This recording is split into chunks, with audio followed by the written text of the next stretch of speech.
Pass করছে ওই police কিছু দায়িত্ব দেয়নি। আমরা কখন আমরা যেদিন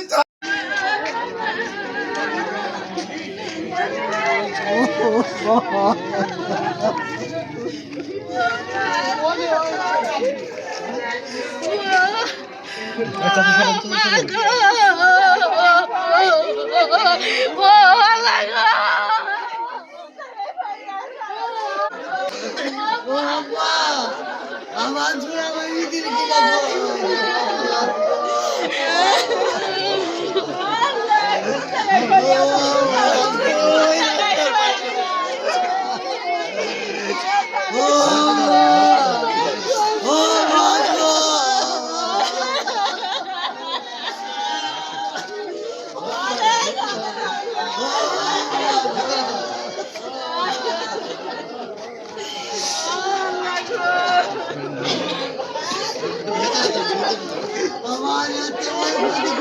আপনারা এই পর্যন্ত কি পেলেন? হ্যাঁ, আমরা ওই যে সম্ভাব্য ওনাদের সাথে কথা বলছি এবং ওনার মোবাইলটা ঘটনার পর থেকেই বন্ধ।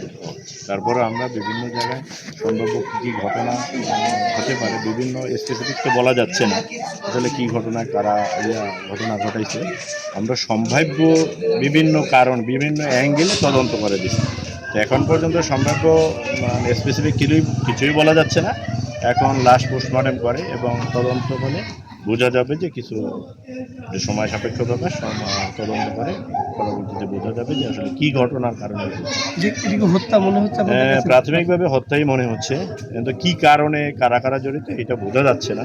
আমরা ভিকটিম পক্ষের সাথে কথা বলতেছি এবং আমাদের ডিবি স্পেশাল যে আছে সকলে মিলে চেষ্টা করছি। 8 দিন আগে যে ডিবি ছিল, 8 দিনে কোনো ক্লু আপনারা বের করতে পারছেন না? ক্লু আসলে স্পেসিফিক আমরাও বলতে পারি না। আমরা বিভিন্ন অ্যাঙ্গেলে একটা প্রাপ্তবয়স্ক মহিলা বিভিন্ন অ্যাঙ্গেলে চলে গেছে, উনি বাড়ি থেকে স্বেচ্ছায় চলে গেছেন, বললো যে ছেলের বলতে আমি একটু আসতেছি, এই কথা বলে চলে গেছে। তো এই প্রেক্ষিতে আমরা বিভিন্ন সূত্র ধরে কাজ করতেছি, স্পেসিফিক বলা যাচ্ছে না, এটা পরবর্তীতে হয়তো বা পাওয়া যাবে যে কি। Thank you.